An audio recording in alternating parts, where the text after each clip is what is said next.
হরে কৃষ্ণ। আমার বৈষ্ণব রসনামৃততে সকলকে স্বাগত। আজকে আবার একটা নতুন রেসিপি নিয়ে হাজির হয়েছি।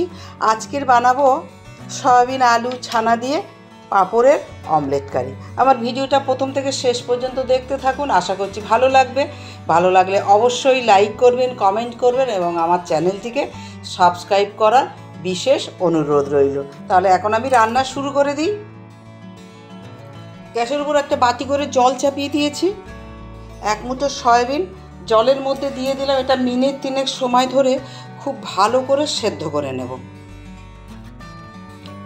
সয়াবিনটা সেদ্ধটা আমি পাশের ওভেনে সরিয়ে দেব। একসাথে আমি অনেকগুলো কাজ করব। এইটা সেদ্ধ হওয়ার মাঝখানে আমি অবসর না নিয়ে এই সময় অন্য একটা কাজ করে নেব, অর্থাৎ এই সময় একটা ভাজা মশলা রেডি করে নেব। গ্যাসের উপর কড়া চাপিয়ে দিয়েছি। 1 চামচ গোটা ধনের বীজ দিয়ে দিলাম। দিয়ে দেব 1 চামচ জিরে, একটা শুকনো লঙ্কা 2 টুকরো করে কেটে দিলাম, একটা তেজপাতা 2 টুকরো করে কেটে নিয়েছি, এটাও দিয়ে দিলাম। দিয়ে দেব এলাচ, লবঙ্গ, দারচিনি।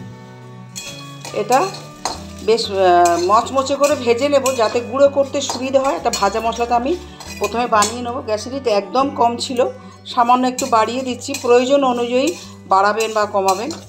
আমার প্রথম থেকেই কমানো ছিল, তাই একটু সামান্য বাড়িয়ে দিচ্ছি কয়েক সেকেন্ডের জন্য। আবার প্রয়োজন হলে এটা কমিয়ে দেবে হবে। এটা আগে ভেজে নিই। ভাজা হয়ে গেছে, এখন একটু ঠান্ডা করে নিয়ে তারপর এটা আমি শিল নোড়াতেই গুঁড়ো করে নেব। একটাই আলু খোসা ছাড়িয়ে নিয়েছি এবং মিহি গ্রেটারের সাহায্যে এটা আমি গ্রেট করে নেব। গ্রেট করে নিয়েছি। এবার কিভাবে ধুয়ে নেব এত মিহি সেটাই এবার দেখাবো। এই যে ছাঁকুনির মধ্যে এটা যদি দেওয়া যায় তাহলে খুব সহজে ধুয়ে নেওয়া যাবে। অন্যভাবে ধুতে গেলে আলু অনেক নষ্ট হয়ে যাবে, তাই আমি এরকম ছাঁকনির মধ্যে দিয়েছি। এবার এটা ধুয়ে নেব। বাটি করে জল নিয়ে এসেছি। জলের মধ্যে এরকম চামচের সাহায্যে নেড়ে আমি আলুটা খুব ভালো করে ধুয়ে নেব। আর একবার একটা পরিষ্কার জল নিয়ে এলাম। আগের জলটা ফেলে দিয়ে আবার বাটি করে নতুন করে জল নিয়েছি। এভাবেও করা যায়, অথবা আপনারা সরাসরি সিঙ্কে নিয়ে গিয়ে কলের ওপর রেখেও ধুয়ে নেওয়া যাবে। ব্যাস ধুয়ে নিয়েছি। একটু চেপে নেব। চেপে নিয়ে জলটা ঝরিয়ে নেব, বা এবার ছাঁকুনিতে রেখে দিলেও ধীরে ধীরে সব জল পড়ে যাবে। এটা ঠান্ডা হয়ে গেছে, এখন আমি এটা শিলনোড়াতে গুঁড়ো করে নেব। শিলের উপর ঢেলে নিচ্ছি।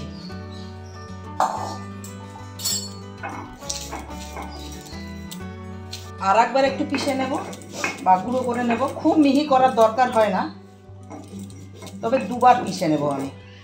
এগুলো সেদ্ধ হয়ে গেছে, এখন গ্যাসের ফ্লেম অফ করে দেব।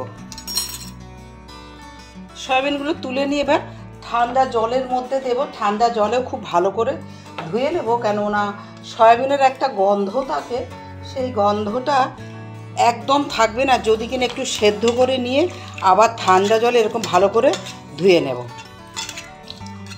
ভালো করে একটা ধুয়ে নিলাম। ধুয়ে নিয়ে একটু এরকম জল চেপে চেপে বার করে নেব। নিয়ে একটা মিক্সিং জারের মধ্যে নেব।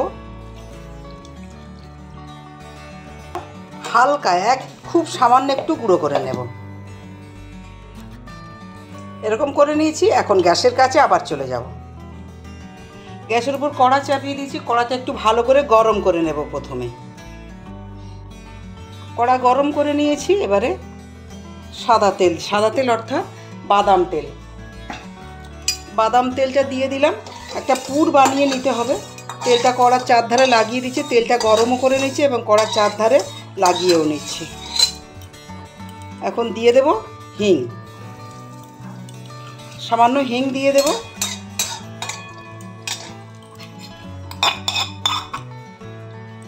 এবার ছোট্ট একটু আদা আর একটু কাঁচা পাকা লঙ্কা নিয়েছি, সেটা একটু ছিঁচে নিয়েছি নোড়া দিয়ে তেলের ওপর দিয়ে দিলাম। দিয়ে কয়েক সেকেন্ড একটু নেড়ে নিতে হবে আদা আর কাঁচা লঙ্কাটা চলে যাওয়া পর্যন্ত। এবার দিয়ে দেবো গ্রেট করা সয়াবিনটা।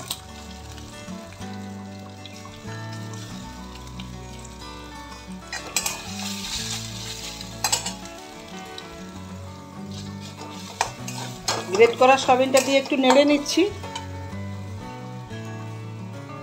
এখনই দিয়ে দেবো গ্রেট করা আলুটা। আলু এবং সয়াবিন দুটোই একসাথে দিয়ে একটু নেড়ে নেব। তা মিনিট 3-4 সময় ধরে নাড়াচাড়া করে নেব। গ্যাসের হিট লো টু মিডিয়াম রাখতে হবে। স্বাদ অনুযায়ী দিয়ে দিচ্ছি লবণ, সিকি চামচ হলুদের গুঁড়ো দিলাম।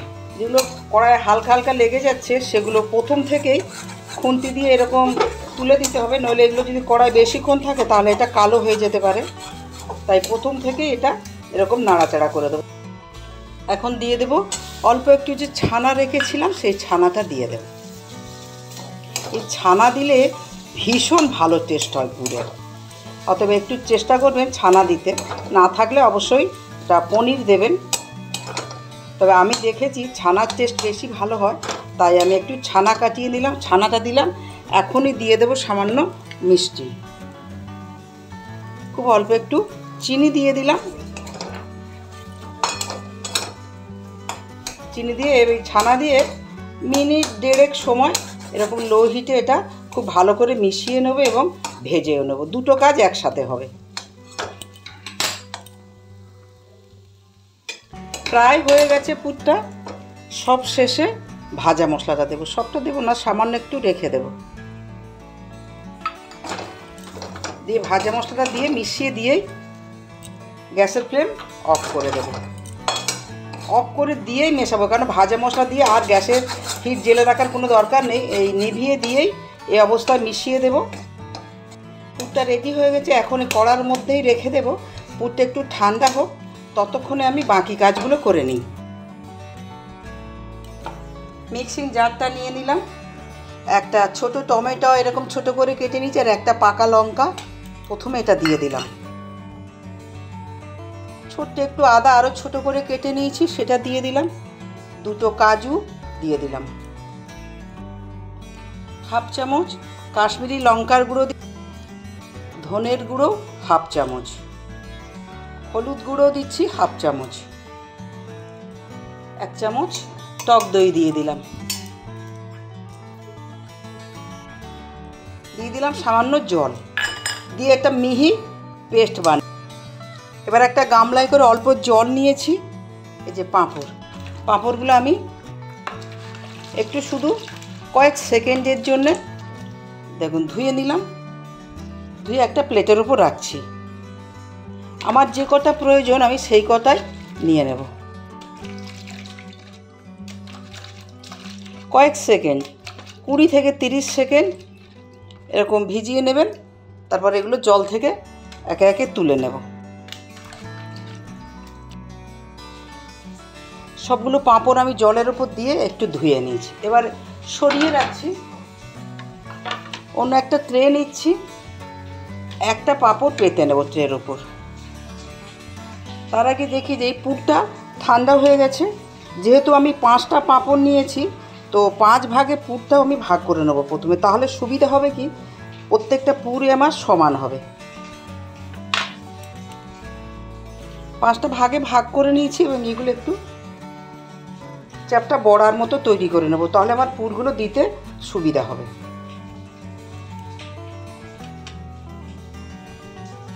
এটা চৌকোভাবেও রাখতে পারেন। দেখুন আমি একটা দেখাচ্ছি, এরকমভাবে রাখা যাবে। এগুলো বানিয়ে নিলাম। এবার এই যে আগে একটা পাঁপড় নিয়েছিলাম, পাঁপড়টা মাঝখানে পেতে পুরটা মাঝখানে দিয়ে দেব।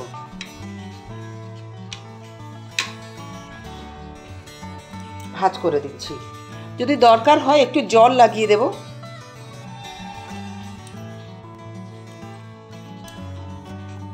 পাঁপড়টা পেতে নিয়েছি, মাঝখানে পুরটা দিয়ে দিলাম। এবার মুড়ে দেব। যদি প্রয়োজন হয় একটু জল লাগিয়ে দেবেন। যদি দেখেন কানাগুলো একটু শক্ত রয়েছে, তাহলে একটু এরকম জল লাগিয়ে দিয়ে তারপরে মুড়ে দেবেন, দেখবেন আর কোনো অসুবিধা হবে না।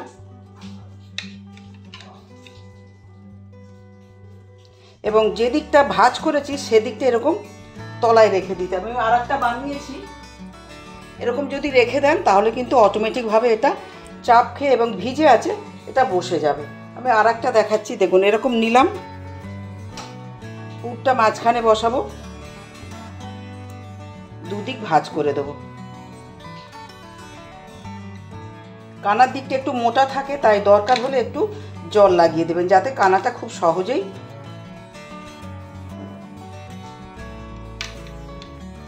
এই যে একটু চেপে উল্টো দিকে করে রাখলাম, এটা আস্তে আস্তে কিন্তু সেট হয়ে যাবে। এগুলো সবগুলো আগে বানিয়ে নিই। সবগুলো পুর ভরে নিয়েছি, এখন গ্যাসের কাছে চলে যাবে, এগুলো ভেজে নেব। কড়া গরম হয়ে গেছে, কড়ার মধ্যে তেল দিয়ে দিলাম। যে দিকটা ভাজা আছে দিকটা কড়ার দিকে দেব। পিঠ হবে, তারপর এক পিঠ হবে, তারপর উল্টো দিক করে দেব আমি। এবার এটা উল্টো দিক করে দেব।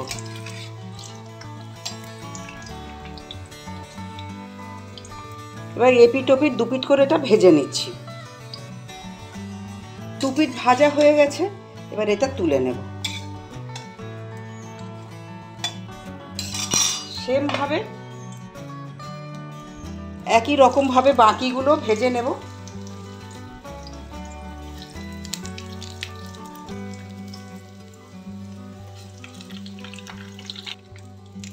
এগুলো ভাজা হয়ে গেছে, এবার এগুলো একে একে আমি তুলে নেব।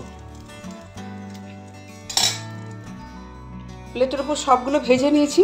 এখন একটা দিয়ে দেব আবার অল্প সাদা তেল বা বাদাম তেল, দিয়ে দেব সামান্য ঘি। ঘি আর তেল একসাথে দিলে অপূর্ব একটা সুগন্ধ হয়। অতএব যখনই ফোড়ন দেবেন তখন সাদা তেল বা সরষের তেল যেটা আপনি ব্যবহার করবেন তার সাথে অবশ্যই একটু ঘি দেওয়ার চেষ্টা করবেন, তাহলে দেখবেন স্বাদ কীরকম আমূল পরিবর্তন হয়ে গেছে। এবার একটা ফোড়ন দেব, শুকনো লঙ্কা, জিরে, গোটা গরম মশলা আর একটা তেজপাতা। এটা ফোড়নে দিয়ে দেব এবং 30 থেকে 40 সেকেন্ড লো হিটেই এটা নাড়াচাড়া করে একটা বাদামি, সোনালি বাদামি হওয়া পর্যন্ত এটা নাড়াচাড়া করব। দিয়ে দেবো হাফ চামচ চিনি। চিনিটা অবশ্যই দিতে হবে, কেন টক দই দেওয়া আছে এবং টমেটো দেওয়া আছে। স্বাদটা ব্যালেন্স করতে হলে চিনি কিন্তু অবশ্যই দিতে হবে। চিনি পছন্দ করেন আর না করেন, এটা কিন্তু মিষ্টি হওয়ার জন্য না, এটা স্বাদের ব্যালেন্স আনার জন্যে চিনিটা অবশ্যই দিতে হবে। দিয়ে দেবো পেস্ট করা মশলাটা। অল্প জল দিয়ে এটা ধুয়ে সেটাও দিয়ে দেব। গ্রেভিটার তেল ছাড়া পর্যন্ত এরকম লো টু মিডিয়াম হিটে, এখন হিটটা একটু মিডিয়াম করে দিচ্ছি, লো টু মিডিয়াম হিটে মিনিট 5 সময় লাগবে এটা তেল ছাড়া পর্যন্ত। ততক্ষণে আমি ধীরে ধীরে নাড়াচাড়া করব। মশলা থেকে তেল ছেড়ে দিয়েছে, তার মানে মশলাটা আমার রেডি করা হয়ে গেছে। এখন জল দিয়ে দেব। এই অবস্থায় অবশ্যই একটু গরম জল দেবেন, ঠান্ডা জল না। আমি পাশের ওভেনে গরম জল বসিয়ে রেখেছিলাম, সেই গরম জলই দিচ্ছি। আমি আর একটু সব জলটাই দিয়ে দেব, কেন পাঁপড় একটু জল টেনে নেবে। এবং গ্রেভিটা আমি আরও 2-3 মিনিট ফুটিয়ে নেব। গ্রেভিটা ফুটে উঠুক, তারপর দেখাচ্ছি। গ্রেভিতে আমার লবণ দেওয়া বাকি ছিল, লবণ দিয়ে দিলাম। এভাবে হাই হিটেই আমি মিনিট খানিক গ্রেভিটা একটু ফুটিয়ে নেব।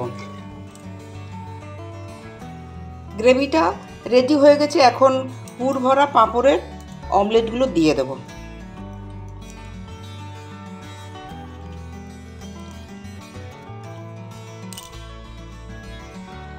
এভাবে এখন ঢেকে দেব এবং গ্যাসের হিট একদম লো করে দেব। লো হিটে মিনিট 2 ফুটিয়ে নেব। মিনিট 2 পরে আবার দেখাচ্ছি। 2 মিনিট পর ঢাকাটা খুলে নিচ্ছি। খুব সামান্য গরম মশলা ছড়িয়ে দেব। আলাদা করে আর ঘি দিচ্ছি না, আপনারা চাইলে কিন্তু ঘি দিতে পারেন। আমি স্বাস্থ্যের কথা মাথায় রেখে দেখবেন খুব কম তেল মশলায় আমি রান্না করার চেষ্টা করি। আপনারা যদি বেশি মশলা বা তেল পছন্দ করেন তাহলে কিন্তু একটু ঘি দিয়েই দেবেন 1 চামচ। চাপা দিয়ে দেব এবং গ্যাসের ফ্লেম অফ করে দেবো। এভাবে মিনিট 5 রেখে দেবো সমস্ত স্বাদটা সেট হয়ে বসার জন্য। মিনিট 5 পরে এই অপূর্ব স্বাদের সয়াবিন এবং ছানার পুর ভরা পাঁপড়ের অমলেটটা আমি সার্ভ করে দেব। পুর ভরা পাঁপড়ের অমলেটগুলো আমি থালার উপর সার্ভ করে দিয়েছি। আজকের মতো ভিডিও তৈরি শেষ হলো। সবাই ভালো থাকবেন, সুস্থ থাকবেন। আবার নতুন দিনে নতুন ভিডিওর সাথে দেখা হবে। আজের মতো নমস্কার। রাধে রাধে।